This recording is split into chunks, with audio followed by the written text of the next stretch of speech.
नमस्कार विद्यार्थी मित्रांनो. आजच्या व्हिडिओमध्ये आपण राज्यशास्त्र या विषयातील MCQs बघणार आहोत, जी 97 to 99% बोर्डामध्ये येणार आहेत. आणि फक्त याच्या व्यतिरिक्त थोडा बहुत आपल्याला पुस्तकाचं वाचन करायचं आहे, पण हे तर 100% करायचीच आहेत. अशी हे MCQs आहेत. लक्षपूर्वक याच्यावर लक्ष द्या आणि जेणेकरून आपल्याला पूर्ण याच्यात मार्क मिळतील. पहिले MCQs बघूया आपण. महाराष्ट्रात स्थानिक शासन संस्थांमध्ये महिलांसाठी रिकामी जागा राखीव ठेवण्यात आलेल्या आहेत. किती टक्के जागा राखीव ठेवण्यात आलेल्या आहेत बघा. महिलांसाठी आपल्या महाराष्ट्रामध्ये स्थानिक शासन संस्थांमध्ये 50% जागा राखीव ठेवण्यात आलेल्या आहे. हे तुम्हाला कल्पना आहे. पहिल्या MCQचं उत्तर आपण बघितलं. चला आपण दुसरा MCQ बघूया काय आहे. दुसरा MCQ आपल्या समोर आहे की राजकीय सत्ता प्राप्त करण्यासाठी जेव्हा लोक एकत्र येऊन निवडणूक प्रक्रियेत सहभागी होतात, तेव्हा त्या संघटनांना रिकामी जागा म्हटले जाते. त्या संघटनांना काय म्हटलं जातं? त्या संघटनांना राजकीय पक्ष असं म्हटलं जातं. त्या संघटनांना काय म्हटलं जातं? राजकीय पक्ष. चला आपला पुढचा MCQ बघूया. पुढचा MCQ आपल्या समोर आहे. लोकशाहीमध्ये निवडणुकीत सामील होऊन सत्तेत प्रवेश करतात. वरचा जो प्रश्न आहे त्याच प्रश्नाचं फक्त फिरवून विचारलेला प्रश्न आहे, तोच आहे. काय म्हणतात? लोकशाहीमध्ये रिकामी जागा निवडणुकीत सामील होऊन सत्तेत प्रवेश करतात. तो कोण? राजकीय पक्ष सत्तेत प्रवेश करतात. त्याचं उत्तर सुद्धा हेच आहे. थोडं लक्ष द्या. प्रश्न असे सुद्धा विचारले जातात. दुसरा MCQ आपल्या समोर येणार. नॅशनल कॉन्फरन्स हा पक्ष रिकामी जागा येथे आहे. कुठे आहे बघा? नॅशनल कॉन्फरन्स हा पक्ष जम्मू काश्मीर येथे आहे. कुठे आहे? जम्मू काश्मीर येथे आहे. चला पुढचा आपण MCQ बघूया. स्वतंत्र भारतातील पहिले मुख्य निवडणूक आयुक्त म्हणून रिकामी जागा यांची नेमणूक झाली. कोणाची झाली आहे? सर्व स्वतंत्र भारताचे पहिले निवडणूक आयुक्त म्हणून तर सुकुमार सेन. कोण? सुकुमार सेन यांची नियुक्ती झालेली आहे. चला लक्षात घ्या. आणि पुढचा MCQ बघूया आपण आता. पुढचा MCQ आपल्या समोर आहे. जस्टिस पार्टी या ब्राह्मणेतर चळवळीचे रूपांतर रिकामी जागा या राजकीय पक्षात झाले. कोणत्या राजकीय पक्षात झालेले आहेत बघा? तर आसाम गण परिषद, शिवसेना, द्रविड मुनेत्र कळघम आणि जम्मू आणि काश्मीरमधील नॅशनल कॉन्फरन्स. या प्रश्नाचं उत्तर आहे द्रविड मुनेत्र कळघम. हे उत्तर आहे. अगदी बरोबर दिलं तुम्ही.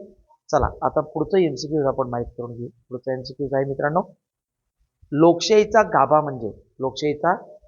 म्हणजे पहिलं प्रौढ मताधिकार, सत्तेचे विकेंद्रीकरण, राखीव जागांचे धोरण, ते न्यायालयीन निर्णय.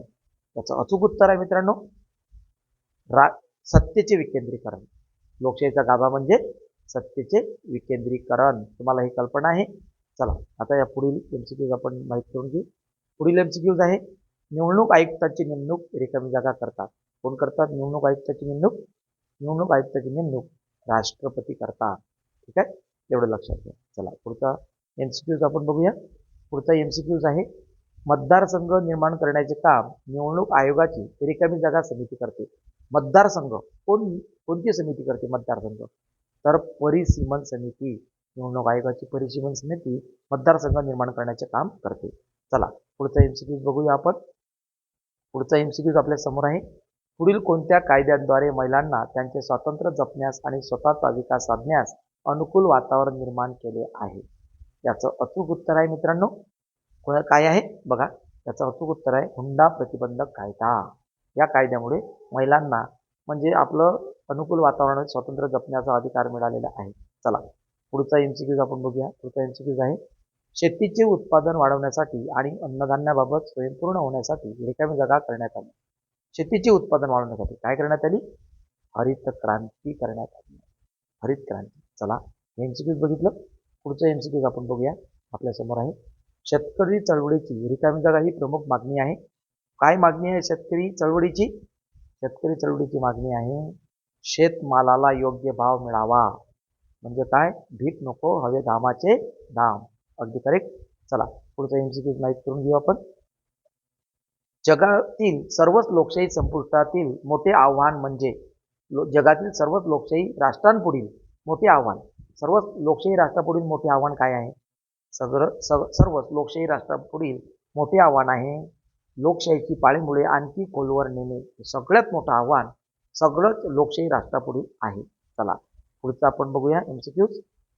सामाजिक न्यायावर आणि समतेवर आधारलेला प्रागतिक समाज निर्माण करण्याचे रिकामी जागा हे एक महत्त्वपूर्ण साधन आहे. काय आहे? कोणतं आहे महत्त्वपूर्ण साधन? संविधान. संविधान हे महत्त्वपूर्ण साधन आहे. सामाजिक न्यायावर आणि समतेवर आधारलेला समाज निर्माण करणे. चला पुढचा एमसीक्यू बघूया आपण. पुढचा एमसीक्यू आपल्यासमोर आहे. समाजात रिकामी जागा वाढल्यामुळे धार्मिक तेढ निर्माण होते. काय वाढल्यामुळे धार्मिक तेढ निर्माण होते मित्रांनो? जमातवाद. समाजामध्ये जर जमातवाद वाढला तर धार्मिक तेढ निर्माण होते. चला पुढचा एमसीक्यू माहित करून घेऊ आपण. अगदी सोपा आहे. डॉक्टर राजेंद्र सिंह यांनी राजस्थानमध्ये रिकामी जागा घडवून आणली. काय घडवून आणली राजस्थानमध्ये? बघा, डॉक्टर राजेंद्र सिंह यांनी राजस्थानमध्ये जलक्रांती घडवून आणली आहे. जोहड निर्माण करून. म्हणजे काय? जोहड म्हणजे मातीचे धरण, नदीवर बांधलेले मातीचे धरण. अनेक धरणांना एकत्र केलं यांनी, राजेंद्र सिंह यांनी. जलक्रांती घडवून आणली. अगदी बरोबर आहे. चला पुढचा एमसीक्यू बघूया आपण. पुढचा एमसीक्यू, लोकशाही अधिक अर्थपूर्ण करण्यासाठी शासनाने ही उपाययोजना राबवली. कोणती उपाययोजना राबवली? मगाचंच उत्तर आहे. प्रश्न फक्त फिरून विचारलेला आहे. सत्तेचे विकेंद्रीकरण. लोकशाही अधिक परिपूर्ण करण्यासाठी कोणती उपाययोजना राबवण्यात आलेली आहे? तर ती उपाययोजना आहे सत्तेचे विकेंद्रीकरण. ही शासनानं उपाययोजना राबवलेली आहे, सत्तेचे विकेंद्रीकरण. चला अगदी बरोबर. चला पुढचा एमसीक्यू माहित करून घेऊ. भारतात 26 जानेवारी 1950 पासून रिकामी जागा राज्यकारभार करण्यास सुरुवात झाली. 1950 पासून. कशानुसार झालेली आहे? संविधानानुसार. बघा, आपण 26 जानेवारी हा प्रजासत्ताक दिन साजरा करतो, कारण की यानुसार संविधानानुसार राज्यकारभार पाहायला सुरुवात झालेली आहे. संविधानानुसार झाली आहे.